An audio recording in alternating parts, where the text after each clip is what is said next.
एक ऐसी यात्रा जो हमें ले जाती है उस इतिहास में, एक ऐसा समुदाय जो किसी भूभाग से नहीं बल्कि एक उद्देश्य से उत्पन्न हुआ, न्याय, सटीकता और सत्य के साथ।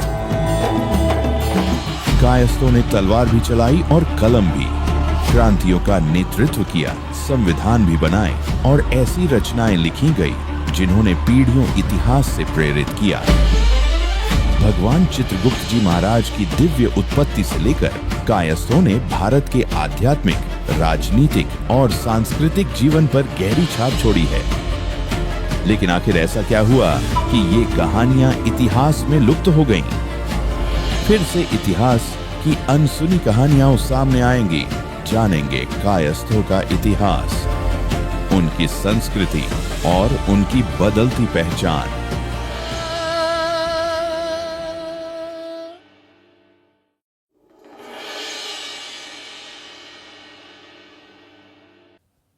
नमस्कार और स्वागत है आपका द कायस्थ क्रॉनिकल्स में, एक ऐसा पॉडकास्ट जहां हम खोजते हैं कायस्थ समुदाय की भूली बिसरी कहानियां, उसकी परतदार विरासत और उसका गहरा प्रभाव। आज के एपिसोड में हम बात करेंगे कायस्थों की एक खास पहचान की, उनकी भूमिका एक लेखक, कवि और विचारक के रूप में।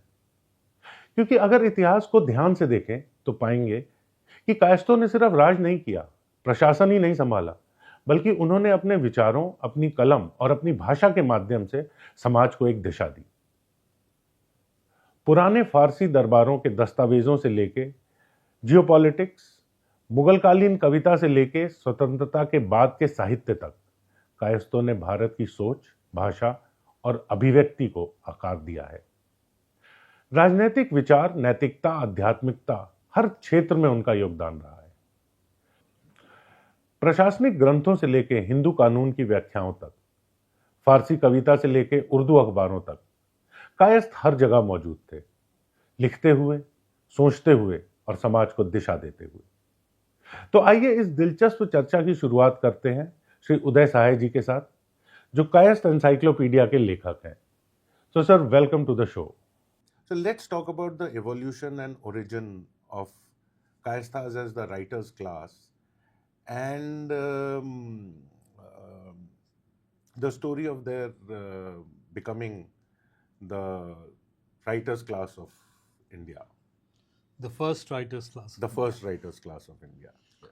Yeah, that's the catchphrase which we normally use, primarily because before that the scene was such that the entire intellectual activities in the country then was dominated by the Brahmins. Right. और ये जो ब्राह्मणों की जाति थी वो बहुत ही exclusive control उनका इंटेलेक्चुअल एक्टिविटीज़ पे था। ये वाचन की परंपरा का काल था, जिसे हम लोग स्मृति और श्रुति की परंपरा का काल भी कहते हैं, जिसे हम वाचन परंपरा का काल भी कहते हैं। और ओरल ट्रेडिशन से रिटन ट्रेडिशन ओवरनाइट शिफ्ट नहीं हुआ। एक खास हिस्टोरिकल एरा में रिक्वायरमेंट या डिमांड जनरेट हुआ चीज़ों को डॉक्यूमेंट करने का। Right.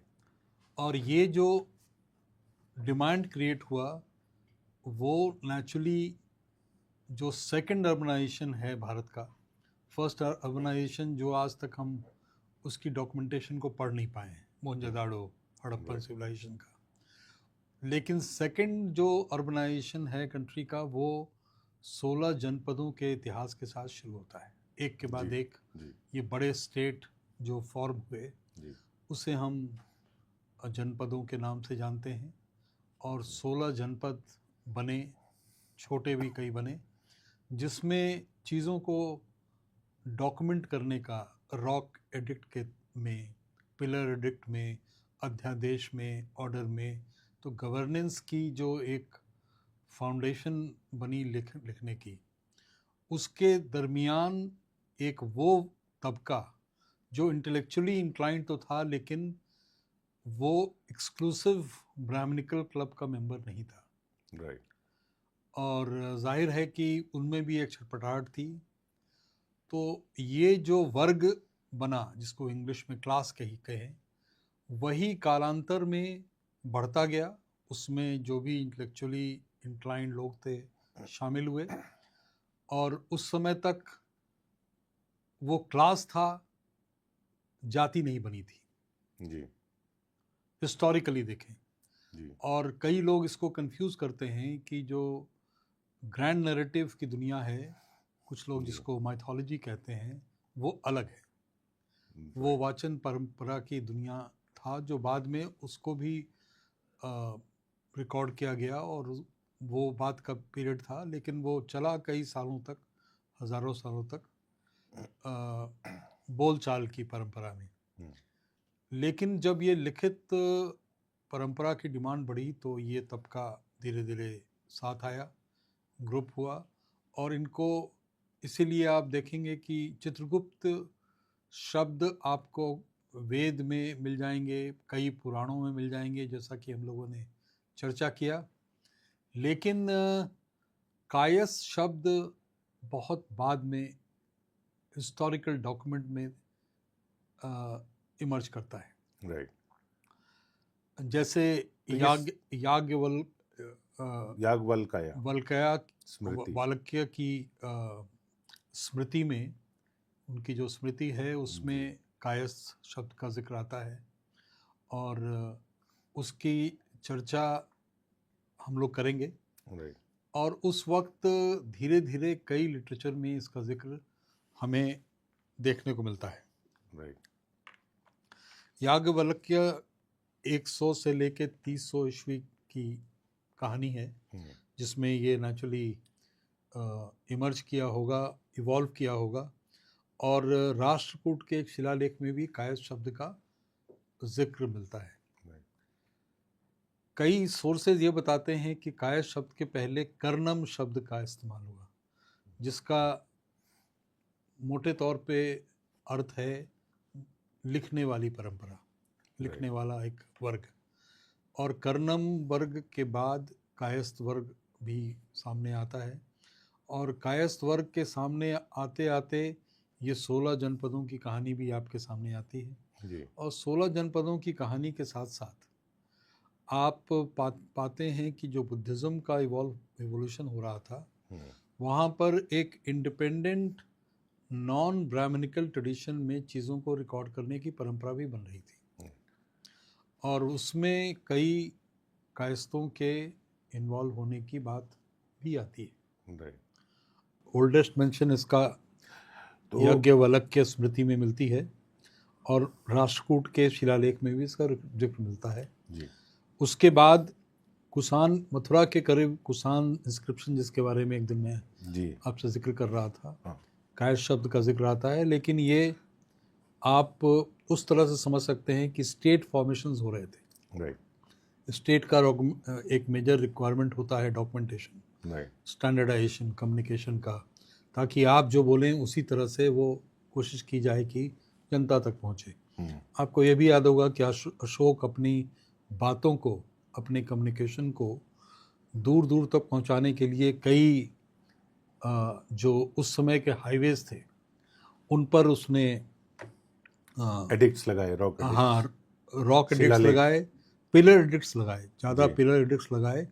और उन पिलर एडिक्ट्स में जो उसकी लिपि होती थी, वहाँ की लोकल लिपि में वो लिखवाते थे। जी, कई जगह उन्होंने यवनी उसमें भी लिखवाया है और प्राकृत में भी। जी। तो यही कारण है, हर जगह वो यूनिफॉर्म लिपि में नहीं है। तो what a great communicator he was. He always tried कि वहाँ पर जो लोग जिस लिपि को समझते हैं उसी लिपि में उसको लिखाई जाए।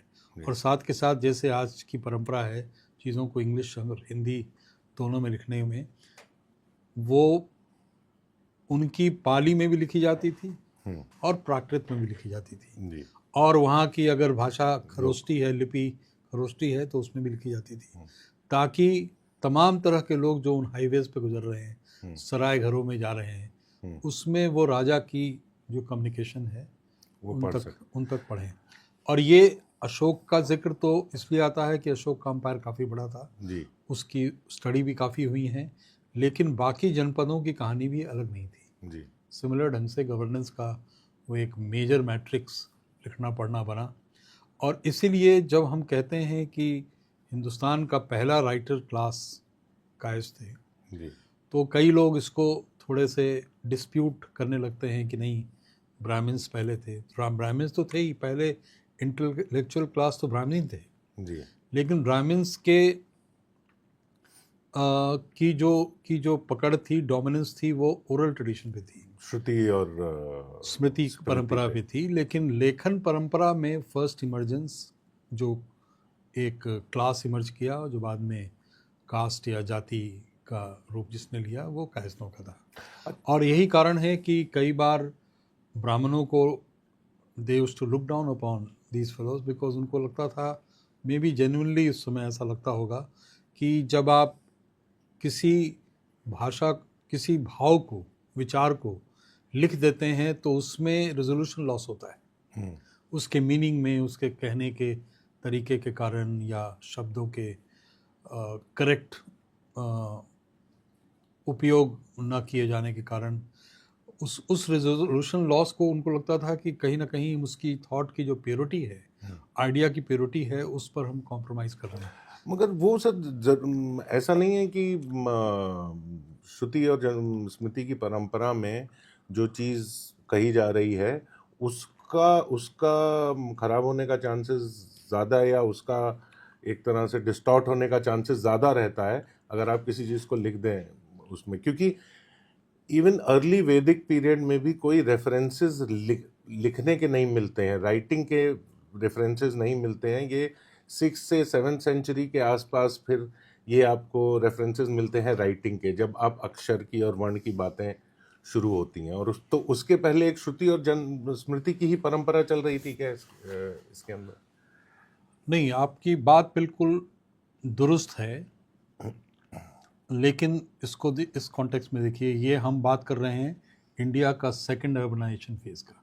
जी फर्स्ट अर्बनाइजेशन के बारे में चूंकि हमारी जानकारी बहुत सीमित है जी, और हम उसको डिकोड नहीं कर पाए हैं आज तक, तो हो सकता है उसमें भी उस राइटर क्लास का जिक्र हो, या उस समय के जो एक दूसरा राइटर क्लास इमर्ज किया जो लुप्त हो गया बाद में, जी ये पॉसिबल है। जी, ये मोहनजोदाड़ो की बात कर रहे हैं। मैं Mohenjodaro, first urbanization is Mohenjodaro, Harappa का जो पूरा का हड़प्पा सिविलाइजेशन है, मैं उसकी बात कर रहा हूँ।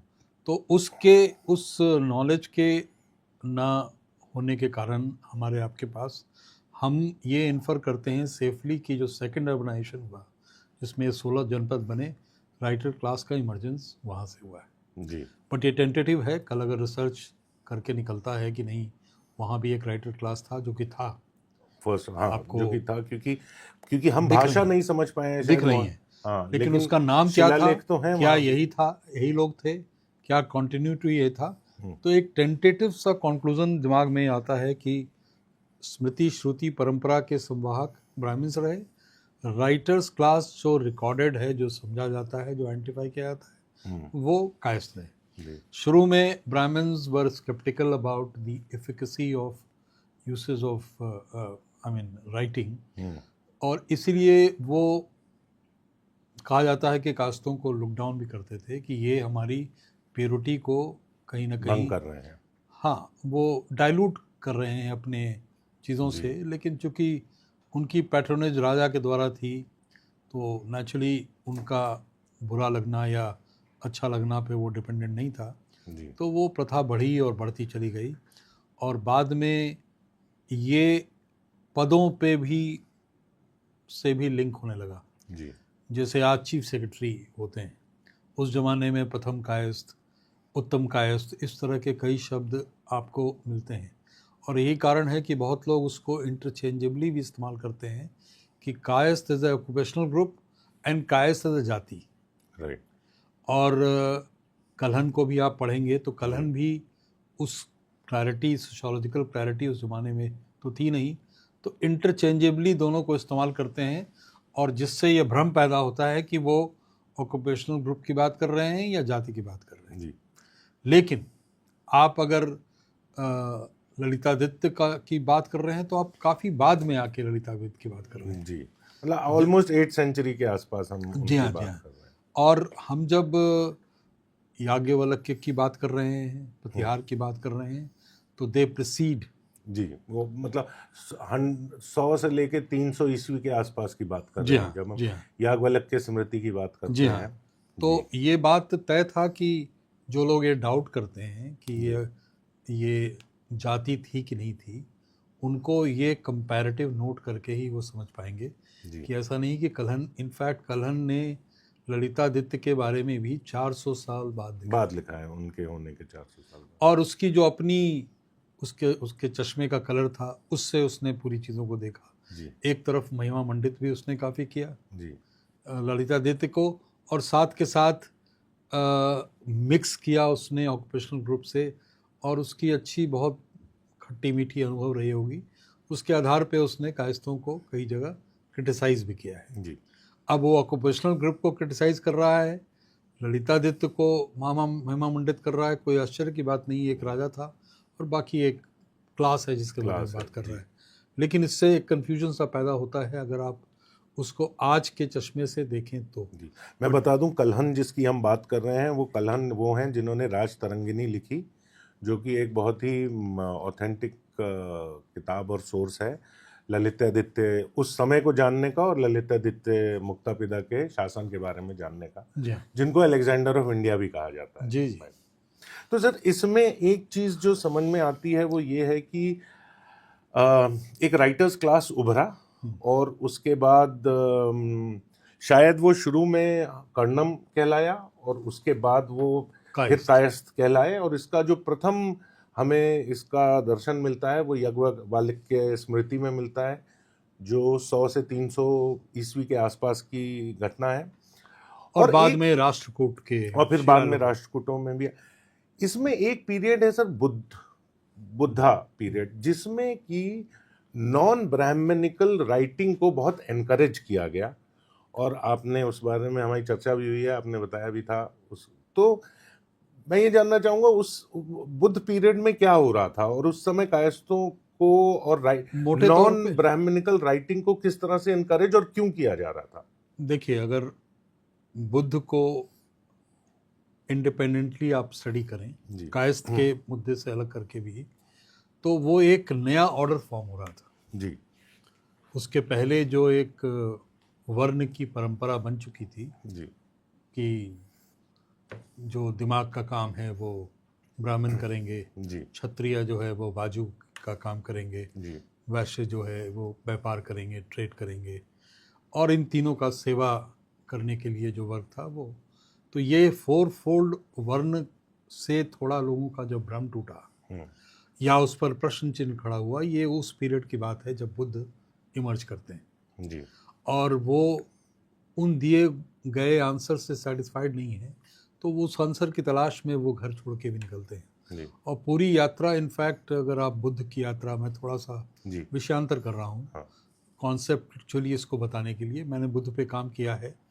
आज के डेट में भी आप बोधगया जाएं तो ऑफिशियल किताब जो आपको BTMC Bodhgaya temple management committee देगी, वो हमारी लिखी हुई किताब है, इसलिए एक सर्टन ऑथेंटिसिटी के साथ ये बात कह रहा हूँ कि बुद्ध की एक जो डिसइल्यूजनमेंट थी करंट नॉलेज ऑर्डर के से, वो सेटिस्फाई उनको नहीं कर रही थी। और जब घर छोड़ के वो निकले तो उस समय जैसे आज दिल्ली है, जी, मगध जी, था, राजगीर का मगध था, बाद में पाटलिपुत्र का मगध बना।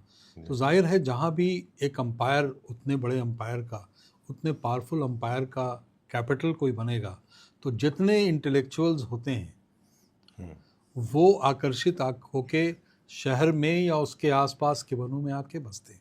जी, जब बुद्ध घर से निकले तो उनकी भी इंटरेक्शन 2 ऐसे गुरुओं से हुई जो हिंदू ट्रेडिशन के बड़े गुरु थे, और उनसे बुद्ध ने बहुत उनके साथ रह के सीखा। लेकिन वो इतनी कुशाग्र बुद्धि के थे कि जल्दी तो समझ में आ गया गुरु को कि अब उनके पास चेले को देने के लिए कुछ बचा कुछ नहीं है। तो वो उन्हें लालच भी उन्होंने बुद्ध को दिया कि अब हमारी गद्दी आप संभाल लें। लेकिन ये कौन से 2 गुरु थे? नाम मुझे ऑफ अच्छा। ऑफ हैंड याद नहीं है, जी लेकिन मैं कॉन्टेक्स्ट सेटिंग के लिए आपको बता जी। रहा हूँ, और वो रिकॉर्डेड है कोई। जी।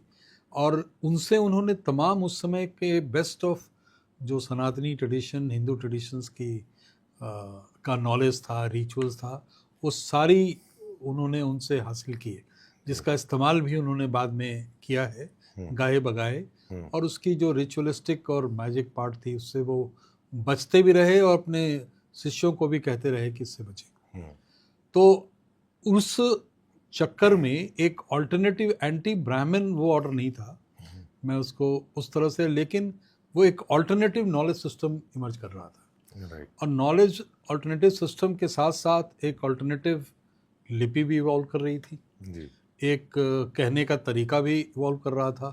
तो उस तरह के जो डॉक्यूमेंटेशन में लोग शामिल हुए, ये बुद्धिस्ट ट्रेडिशन के इंटेलेक्चुअल्स थे जी जिन्होंने, और इनफैक्ट बाद में भी आप देखेंगे तो बुद्धिस्ट ट्रेडिशन के काफ़ी बड़े बड़े विद्वान यहाँ से लेकर आपको चाइना तक मिल जाएंगे। जी वो अपने आप में एक इंटरेस्टिंग इशू है, जो कि कायस्थ थे।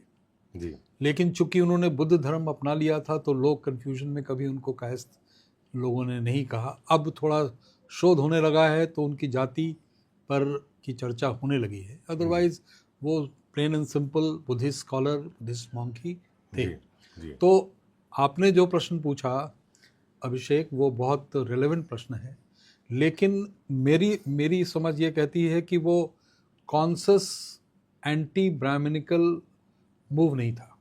राइट वो एक ऑल्टरनेटिव नई चीज़ निकलती है, नया एक्सपेरिमेंट होता है, नया इनोवेशन निकलता है, राइट तो उस तरह का था जहाँ पर नए चीज़ों पर फोकस हुआ। बाद में उनको स्टेट पैट्रोनेज मिला। बुद्ध का बहुत बड़ा एडवांटेज रहा कि उनका स्टेट पैट्रोनेज बहुत स्ट्रांग, खुद वो उसी परंपरा से आए थे, जहाँ भी गए तो राजाओं ने आगे बढ़ के उनको हाथों हाथ लिया। और वो क्षत्रिय इससे आ रहे थे, और क्षत्रिय इससे आ रहे थे, तो जाहिर है कि बाद के स्कॉलर्स ने इनको ब्राह्मण के खिलाफ या ब्राह्मण के एंटी ब्राह्मणिकल स्टैंड उनका दिखाया, मगर ऐसी मंशा नहीं थी। नहीं, हमें नहीं वो लगता। प्योरली एक एकेडमिक एक्सरसाइज थी, एकेडमिक, और उनकी खोज थी जिसको वो कुछ प्रश्नों को वो खोज रहे थे और अपने तरीके से खोज रहे थे।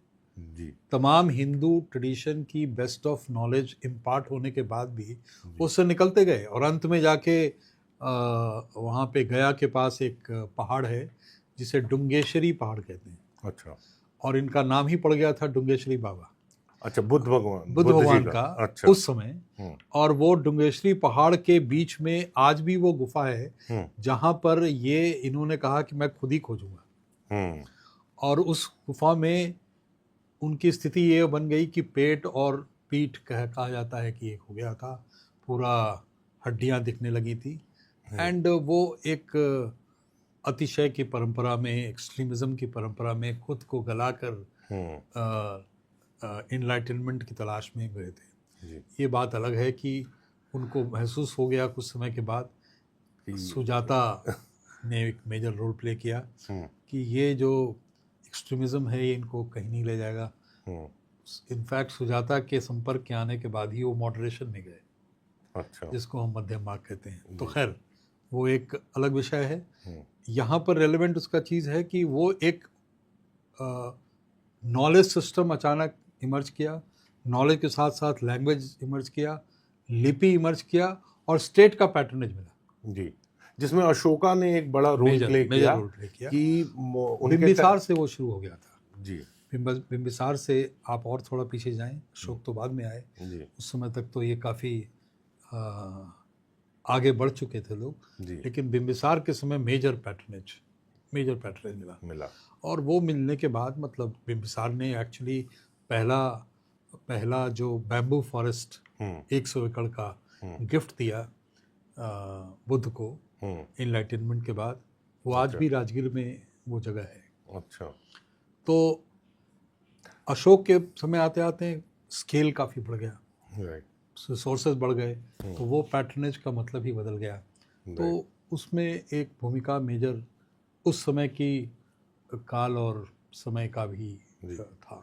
इनफैक्ट अगर देखें तो चाणक्य ने अपने अर्थशास्त्र में भी एक लेखक की पूरी गुणवत्ता के ऊपर एक एकदम। पूरा चैप्टर है कि तो क्या इस समय तक आते आते तक ये स्टेट फॉर्मेशन से उसको आप देखें हमेशा, जी चाणक्य 16 जनपदों की गवर्नेंस के, फॉर्म हाँ, गवर्नेंस के मास्टर थे। जी उन्होंने महत्व समझा कि अगर राष्ट्र बनता है और स्टेट बनता है तो अगर उसका गवर्नेंस ठीक से नहीं हुआ तो बहुत सारी तरह की चीज़ें, राजा किस तरह का हो, लेखक किस तरह का हो, लेखक जब लिखे राज्य के बारे में तो क्या क्या उसकी एसओपी हो, राइट क्या क्या विषयों को टच करे, किस तरह से टच करे।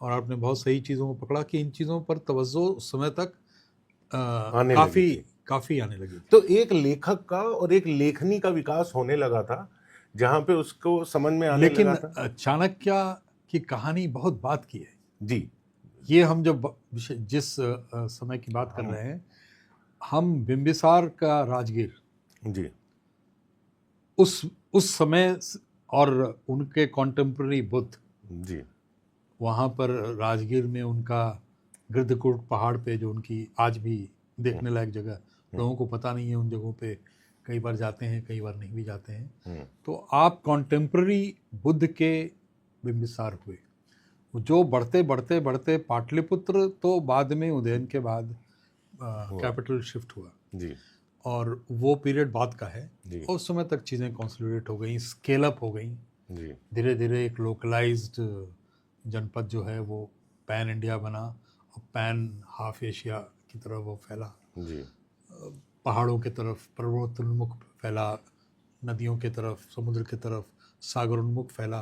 तो वो बात की कहानी है। जी और इसलिए ये समझ लेना बहुत ज़रूरी है कि it was not a reaction, ये इवोल्यूशन का एक दौर था और उसमें वो उस समय की इन थिंग बन गई। जी मगर उस वजह से कुछ ब्राह्मणों के कोप का भी शिकार बनना पड़ा। ये जाहिर है, पूरी देखिए क्लास कॉम्पिटिटर से तो एक लव एंड हेट रिलेशनशिप आज भी होता है, जी जी ये कोई नई चीज़ नहीं है वो। हम्म, लेकिन बाद में ये होते होते होते होते वो एक के बाद दोनों में आपस में एक दूसरे के एडमायर भी थे जी और आपस में एक दूसरे के ग्रेट कॉम्पिटिटर भी थे।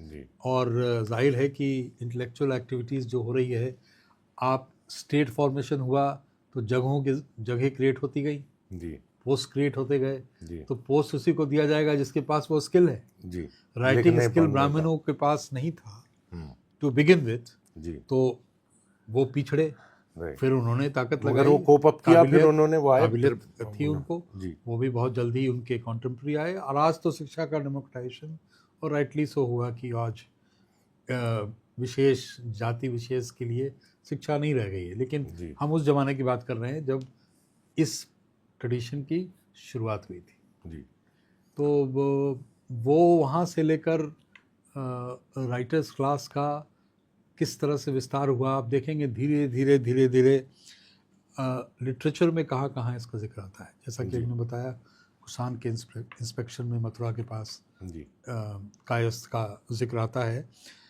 विशाखा दत्त का एक प्ले है मुद्रा राक्षस। जी मुद्रा राक्षस एक कैरेक्टर है प्ले का, जी हिस्टोरिकल कैरेक्टर नहीं है। सक्टार दास हिस्टोरिकल कैरेक्टर है, जी मुद्रा राक्षस एक प्ले का कैरेक्टर है। जी तो मगर वो आचार्य जी। अपना कात्यायनी जिनको के ऊपर ही बेस्ड है, जो कि Exactly, नंद के और एग्जैक्टली बाद में हाँ, चंद्रगुप्त के। लेकिन वो कैरेक्टर जो बड़ा ड्रामेटिक नाम भी है, हाँ मुद्रा राक्षस, मतलब उसका खौफ इस तरह था कि उसे लोग जी बहुत मुद्रा का interesting। राक्षस ही हाँ, ब्रांड, एक तरह की ब्रांडिंग उनकी हुई। हाँ। और नेगेटिव ब्रांडिंग भी थी, लेकिन नेगेटिव ब्रांडिंग में भी एक दहशत होती है। और कितना सर उस समय के भी ये एक प्ले का, ये एक तरह से एक प्ले है, हाँ, लेकिन कितना कॉम्प्लेक्स कैरेक्टर्स का गठन किया जा रहा था और बिल्कुल, बनाया जा रहा था उस समय से। तो हमारी परंपरा हाँ, जो तो है उस समय तक आते आते पाटलिपुत्र तो भारत की राजधानी हो चुकी थी। जी और पाटलिपुत्र की राजधानी जो हुई, बहुत कम लोगों को पता होगा कि 1000 साल करीब करीब वो पूरे भारत की राजधानी रही। पाटलिपुत्र जी आप दिल्ली की अगर दिल्ली का खोजें तो कॉन्टिन्यूटी में 1000 साल दिल्ली का भी नहीं मिलेगा। नहीं मिलेगा। ठीक है, अगर आप इसको इंद्रप्रस्थ के साथ जोड़ेंगे या ओल्डेस्ट साइट, मगर कंटिन्यूअस नहीं लेकिन है। हाँ, उसकी कॉन्टिन्यूटी अगर तलाश करेंगे तो 1000 साल का दिल्ली का भी इतिहास नहीं है, लेकिन मगध का इतिहास था। जी तो आप समझ सकते हैं लिटरेचर, जी, कला, जी साइंस, जो भी चीज़ें थी वो आके पनप रही थी वहीं पर। तभी तो मेगास्थनीज ने जब पाटलिपुत्र में आए और उन्होंने लिखा तो बड़े विस्तार से इन चीज़ों के बारे में, जो आज का मेजर डॉक्यूमेंट है उस समय का। तो इसके अलावा आपको मृच्छ कटकम शूद्रक की एक दूसरी प्ले है जिसमें कायस्थों का जिक्र क्लियरली मिलता है। सतवाहना के इंस्क्रिप्शन में कायस्थों का जिक्र मिलता है। बाद के जो हिस्टोरियंस हुए, मॉडर्न हिस्टोरियंस जो कहते हैं, आर एस शर्मा ने कायस्थों के बारे में लिखा, रोमिला थापर ने कायस्थों के बारे में लिखा, विलियम क्रुक जैसे एडमिनिस्ट्रेटर्स, ब्रिटिश एडमिनिस्ट्रेटर्स थे, उन्होंने लिखा। तो सीरीज ऑफ राइटर्स आपको मिलेंगे उस समय के और बाद के। और उसी कॉन्टेक्स्ट में आप ये समझ सकते हैं कि जो पुराने कायस्थों के 2 वंश या 3 वंश माने जाते हैं जी, उसमें जो मेजर वंश है वो है आपको चित्ररथ वंश। जी, उसके बाद है कैथिया वंश। जी, कैथिया वंश वो वंश है जिससे आपके चंद्रसेन अच्छा, राजा के की स्टोरी जुड़ी हुई है। जी, उसके बाद करकटिया वंश एक वंश है। जी, ये सब बहुत एंशियंट कायस्थों का ये रहा, लेकिन मॉडर्न टाइम में उसकी बहुत विस्तार से कहीं रेफरेंस मिलता है, जी, जिक्र नहीं मिला है जी। या एटलीस्ट हम लोग तो नहीं ये है निकाल कि पाए। लेखक, कायस्थों के लेखक ट्रेडिशन को और लेखनी के ट्रेडिशन को तो लोग मानते हैं, जानते हैं। वॉरियर ट्रेडिशन को उतना ज़्यादा नहीं जिक्र हुआ उसका और नहीं कहा गया। उसकी एक वजह ये भी रही शायद कि कायस्थों ने अपने बारे में तो बहुत ज़्यादा लिखा ही नहीं। इन्होंने लिखा दूसरों के बारे में लिखा, अपने बारे में शायद बहुत ज़्यादा तो नहीं इसमें लिखा। अभिषेक जी ये आप अप्रिशिएट करेंगे कि इन जनरल भारत में कलेक्टिव का प्रीडोमिनेंस था इंडिविजुअल कॉन्सेंस में। जी, बड़े बड़े कलाकार केवल कायस्थी नहीं, आप अगर दक्षिण के मंदिरों में जाएं, बहुत प्राचीन मंदिर हैं, लेकिन आपको कहीं भी कलाकार के सिग्नेचर नहीं मिलेंगे। जी, कलाकार के सिग्नेचर की बात जो वेस्ट में इंडिविजुअलिज्म का ग्रोथ हुआ जी, और उसके केंद्र में जब आदमी खड़ा होने लगा, तभी वहाँ पे राजा रवि वर्मा ने वो ट्रेडिशन भारत में शुरू किया, वेस्ट से आए वो ट्रेडिशन को। अदरवाइज आप खोज लें बहुत, तो आपको पता चलेगा कि फलाने राजा ने बनवाया था, लेकिन उसका चीफ आर्किटेक्ट का जिक्र कर नहीं होगा। और कई जगह तो ऐसा हुआ है कि चीफ आर्किटेक्ट का हाथ कटवा के फिर दोबारा उसको कलेक्टिव में डुबा दिया गया कि चले जाओ। तो कहानियां हैं। ये परंपरा थी। तो हिस्टोरियन आएंगे कहाँ से? जी, और इतनी हिम्मत भी नहीं होती थी कि पूरे समाज से अलग मैं हूँ। तो ये जो अहम मैं का, जिसके लिए काफ़ी खामियाजा भुगता लोगों ने एज अ कंट्री एंड, लेकिन सच्चाई है कि वो उनके नाम नहीं है।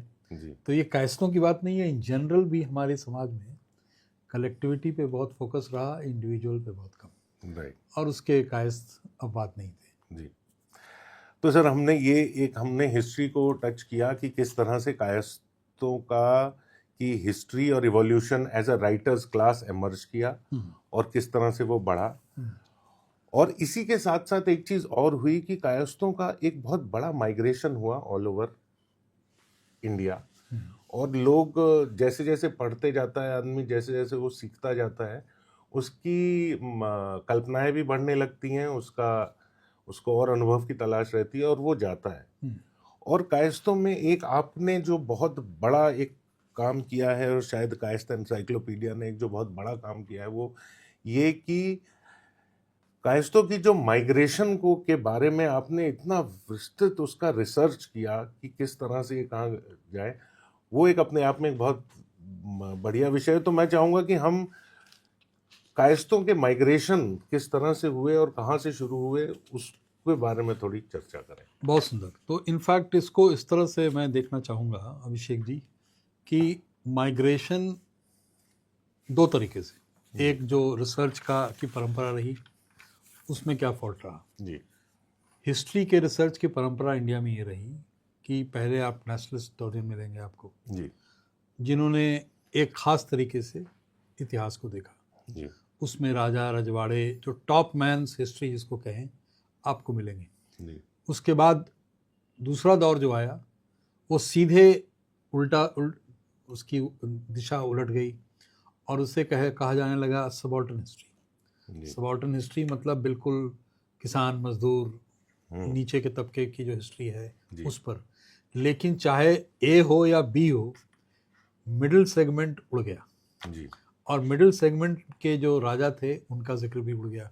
जी और जो बड़े राजा थे भी, हम्म, ललितादित्य जैसे, जी उन्होंने भी अपनी भारतीय परंपरा का निर्वाह करते हुए न अपनी डुगडुगी बजाई, न अपनी हिस्ट्री लिखवाई, जी और वो हमारे आपके स्मृति लोप का शिकार हुआ। जी। लेकिन ये भी तय है कि जो साइलो नज़रिया रहा हमारा, हम्म, उस समय लोग अपने ही साइलो जनपद, मान लीजिए आप कौशल्या राज के, आप मगध के हैं, मैं कौशल्या का हूँ, जी तो मेरी पर्सपेक्टिव मगध तक ही सीमित थी, जी और आप कौशल्या के हैं तो आपकी पर्सपेक्टिव कौशल्या तक ही सीमित थी। जी ये अगर आप पैन इंडिया कॉन्शसनेस वाले लोग अगर खोजें जी तो बहुत कम लोग आपको इतिहास, भारत के इतिहास से मिलेंगे। जी मैं बड़े नाम की बात कर रहा हूँ। जी, जिसमें एक चाणक्य को कहा जाए, चाणक्य से शुरू करें आप। चाणक्य के पास पैन इंडिया पर्सपेक्टिव था। विजन। वो मगध में बैठ के वो अच्छी तरह नॉर्थ वेस्ट फ्रंटियर में क्या हो रहा है जी वो देख पाते थे, जी साउथ में उसके क्या रिपरकशन है वो देख पाते थे।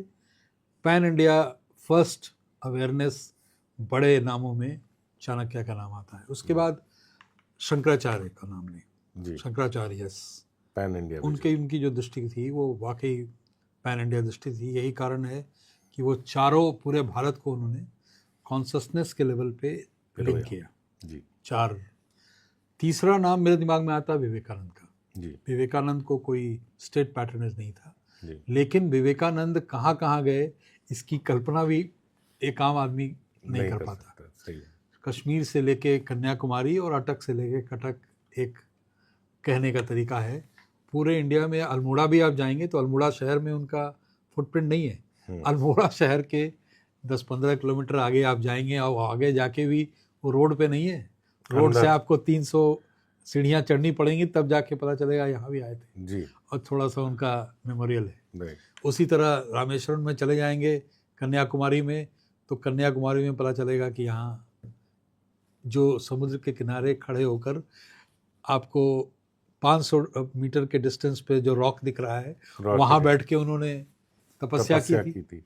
और कहावत ये भी है कि जब वो पहुँचे तो उस दिन हाई टाइड समुद्र का था जी तो नाव चल नहीं रहा था। जी इनको दृष्टि थी कि मैं जाके रॉक मेमोरियल पर तपस्या करूँगा। जी, चट्टान दिख रहा था, आज तो मंदिर बन गया बहुत बड़ा। हाँ, तो उस समय सिर्फ चट्टान ही ये कूद गए हम्म, समुद्र में, जान भी जा सकती थी। गोता लगाते हुए वो 500 मीटर या 700 मीटर की जो चट्टान है जहाँ आपका रॉक मेमोरियल है आज, वहाँ तक ये पहुँचे। तो ये कुछ अजीब ही दुनिया के लोग थे, जी इनकी एनर्जी इतनी आई थी। मैं देखता हूँ कि ये चारों के चारों बड़े कैरेक्टर, जी, चाहे वो चाणक्य हो, शंकराचार्य हो, या विवेकानंद हो, या इवन मॉडर्न टाइम में सुभाष चंद्र बोस हो, जी ये सारे पैन इंडिया दृष्टिकोण रखने वाले लोग थे। जी और इन सब की डेथ बहुत प्री मैच्योर, क्योंकि मुझे लगता है कि इतनी हाई एनर्जी जी से गवर्नड ये लोग थे, जी, बर्नआउट भी इनका ज़्यादा तेजी से हुआ। ये मेरी या एक इसकी थ्योरी ये भी है कि जब आपको इतना बड़ा काम करने के लिए भगवान भेजता है तो जब वो काम खत्म हो जाता है तो आपको बुला लिया जाता है। या आमिर खान का कहना है कि भाई आप जब फिल्म बनाते हैं तो फिल्म बनाने के वक्त एक सवाल खड़ा करते हैं, करेक्ट, और अच्छी फिल्म है जो अपने ही खड़े किए गए सवालों का जवाब देते हैं। राइट, और जवाब देने के बाद आपको फिर खींचना नहीं चाहिए फिल्म की, नहीं तो उबाऊपन आता है।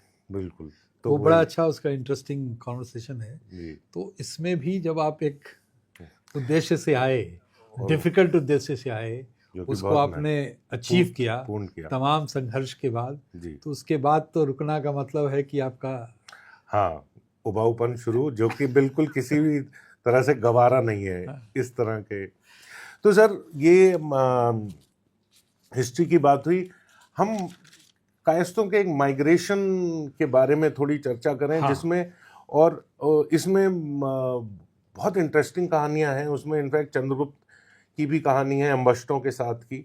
तो हम किस किस तरह से अलग अलग कायस्थों का कहाँ से माइग्रेशन हुआ और वो कहाँ गए, और शायद आप शुरू करना चाहें इसको अम्बष्टों की कहानी से, जो कि बड़ी। जी, एक्चुअली मैं एक भूमिका ही तैयार कर रहा था उन माइग्रेशंस का, जी क्योंकि हिस्टोरियंस आपको रिकॉर्ड नहीं कर रहे थे। जी अलेक्जेंडर जैसे राजाओं के पैट्रोनेज लिखने वालों को नहीं था, हम्म, तो इसीलिए ये समझना पड़ेगा कि क्या क्या ट्रिगर पॉइंट रहे। जी जैसे विवेकानंद का एग्जाम्पल ले लें। विवेकानंद जब शिकागो गए, उस वक्त ही अनफॉर्चुनेटली कलकत्ता हाई कोर्ट का पहला Judgment मिसलीडिंग जजमेंट आया, जिसमें कायस्थों को शूद्र घोषित कर दिया गया। कारण मैं पिछले जी दफ़ा बता चुका हूँ। जी और उस जजमेंट के खिलाफ पूरे देश में जी इम्पॉर्टेंट जो सेंटर्स थे, बड़ा हंगामा हुआ, विरोध हुआ, और लोग ने अपनी अपनी आवाज़ें उठाई, बुलंद की। और उसमें ये बातें तुरंत पता चली हो या ना चलूँ हो, ये बातों का जिक्र उनके शिकागो के ही स्टे के दरमियान उनको मिला। जी वो बड़े व्यथित हुए।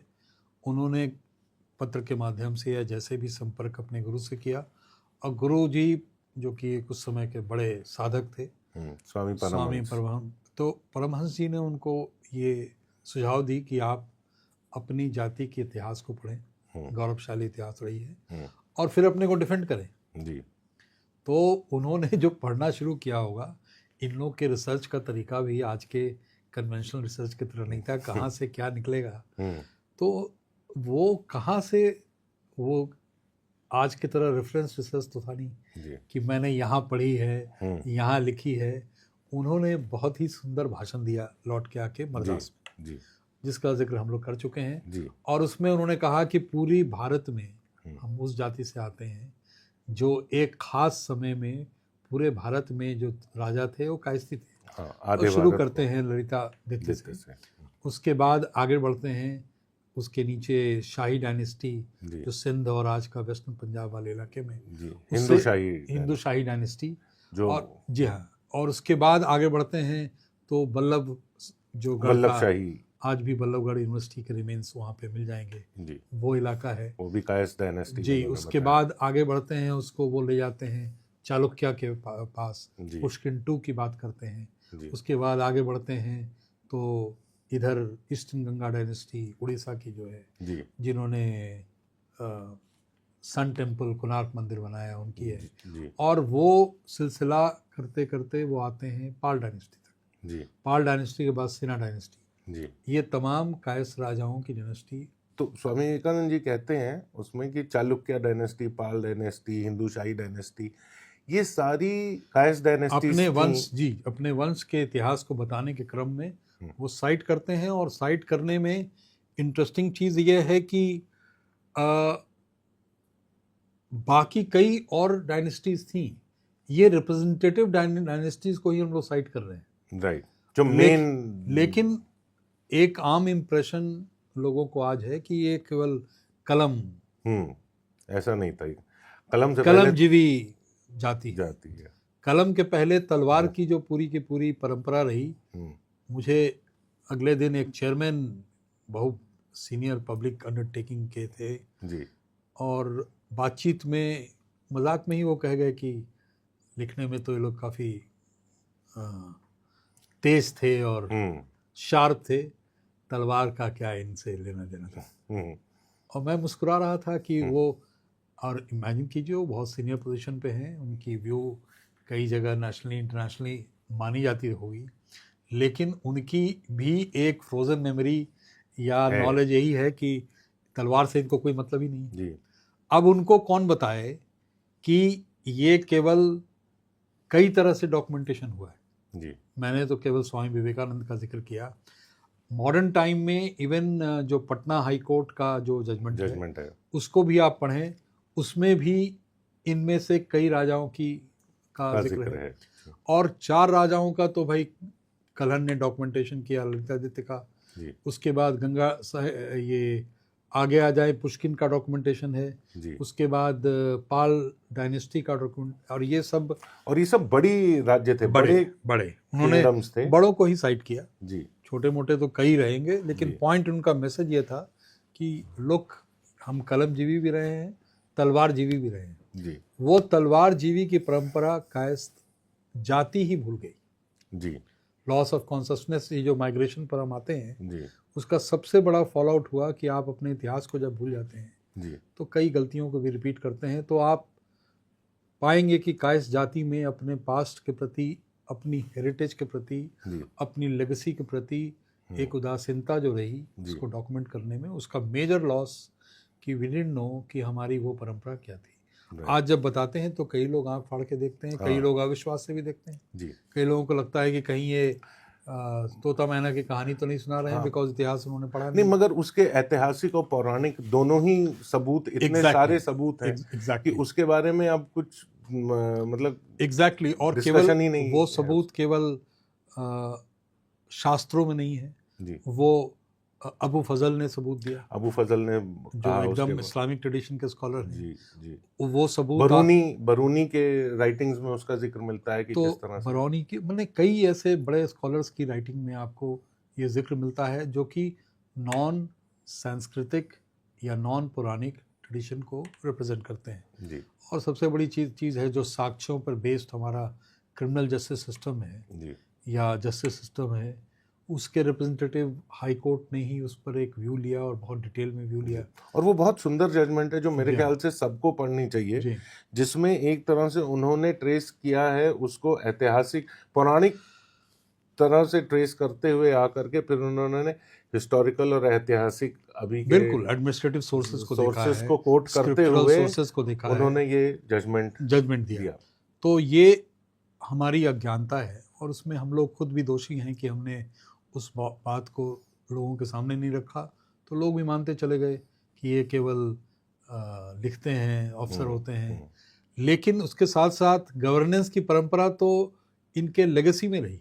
जी राजा बनना मतलब, राजा बनना एक चीज़ है, बने रहना दूसरी चीज़ है। जी और बने रहने के लिए गवर्नेंस सेंस आपको नहीं होगा तो आप खाक राजा बने रहेंगे। जी बन तो जाएंगे एक दिन के सीएम आप, हाँ हाँ बट सीएम बनने के अगर आपको गुर नहीं है राज्य चलाने की, तो जो स्टेट क्राफ्ट होता है, गवर्नेंस का सेंस होता है, लेखा जोखा कैसे रखा जाए उसका सेंस होता है, कंजर्व करने का सेंस होता है, परंपराओं से क्या सीखें क्या छोड़ें, जी ये सेंस तो राजा को इसलिए होता है कि वो गवर्नेंस का सेंस उसमें होता है। जी तो ये तो रहा ही। आज हम जब ये किताब लिख रहे थे कायस्थ इंसाइक्लोपीडिया, तो आप देखेंगे कि इसमें एक भी आईएएस ऑफिसर या आईपीएस ऑफिसर का जिक्र उसके हॉल ऑफ फेम में नहीं है। और वो इसलिए नहीं कि उनके प्रति कोई हमारी एक बायस है, या हमने उस तरह के लोगों को लिया जो कुछ नहीं थे जी या जिन्होंने अपने संघर्ष, अपने बूते पर अपना एक नाम बनाया, अपनी एक निशान और अपनी एक मुकाम बनाई। तो वैसे पूरे के पूरे उस लॉट में ये अगर हजारों IAS officers, ICS officers, IPS officers जो बैकबोन होते हैं गवर्नेंस का, जी ये कौन है? ये उसी राजाओं के गवर्नेंस के ट्रेडिशन को आज भी कैरी कर रहे हैं। आज भी प्राइवेट सेक्टर के बड़े इंपॉर्टेंट पोजीशंस पे आपको ये कायस्थ मिलेंगे। तो वो गवर्नेंस की परंपरा के ही का एक्सटेंशन ही है, कोई अलग चीज़ नहीं है, चाहे आप स्टेट के पार्ट हो या प्राइवेट सेक्टर के पार्ट हो। तो ये सर, क्या ये इसको कहेंगे वाइडर इंटेलेक्चुअल लेगेसी भी इसको कहेंगे जो हम कैरी कर रहे हैं इसको आगे की? तो this begs the question, does genetics play a part in it? अब वो तो एक डिबेटेबल चीज़ है कि बहुत हद तक लेगेसी तो एक पार्ट प्ले करती ही है। उसमें जेनेटिक का क्या रोल है, जेनोम स्टडी ने उसको स्टैब्लिश भी किया है। जब वो कंपेयर कर रहे थे कन्नौज के श्रीवास्तव कायस्थों को बंगाल के बसु से, उन्होंने स्टैब्लिश भी किया। जेनोम स्टडी आज अमेरिका में एक बड़ा फैशनेबल ट्रेंड है। जो लोग थोड़ा पेट वेट भर जाता है तो उनको लगता है मैं कौन हूँ, तो मैं कौन हूँ आ जाता है फौरन। हाँ, तो मैं कौन हूँ का वो ट्रेस कि हमें 1000 साल का लेगेसी कैसे मिले। तो वो जन्म टेस्ट कराते हैं और उसमें से जो फाइंडिंग्स होती हैं वो बड़ी रिवीलिंग भी होती हैं जी कि कोई यूरोप से आया है, कोई यहाँ से आया है, कोई 1000 साल के पहले क्या था, राजा था या रंग था। जी तो वो कई लोग उस पर बहुत गौरवान्वित फील करते हैं। जी क्या आप जानते हैं कायस्थों ने भारत की कई प्रमुख लिपियों के विकास और संरक्षण में महत्वपूर्ण भूमिका निभाई। कैथी, बंगाली और देवनागरी। खासकर कैथी लिपि, जिसका उपयोग उत्तर भारत में जमीन के रिकॉर्ड, कानूनी दस्तावेज और पत्राचार के लिए व्यापक रूप से किया जाता था। पढ़ने, लिखने और दस्तावेज तैयार करने की इस क्षमता ने कायस्थों को हर दौर में अनिवार्य बना दिया, चाहे वो हिंदू दरबार हो, मुस्लिम शासन हो या ब्रिटिश प्रशासन। हम इस यात्रा को आगे भी जारी रखेंगे श्री उदय सहाय जी के साथ, और आने वाले एपिसोड्स में जानेंगे कायस्थों के प्रवास और उनकी और भी रोचक कहानियां। तो जुड़े रहिए हमारे साथ द कायस्था क्रॉनिकल्स में, और जल्द मिलेंगे अगले एपिसोड में। नमस्कार।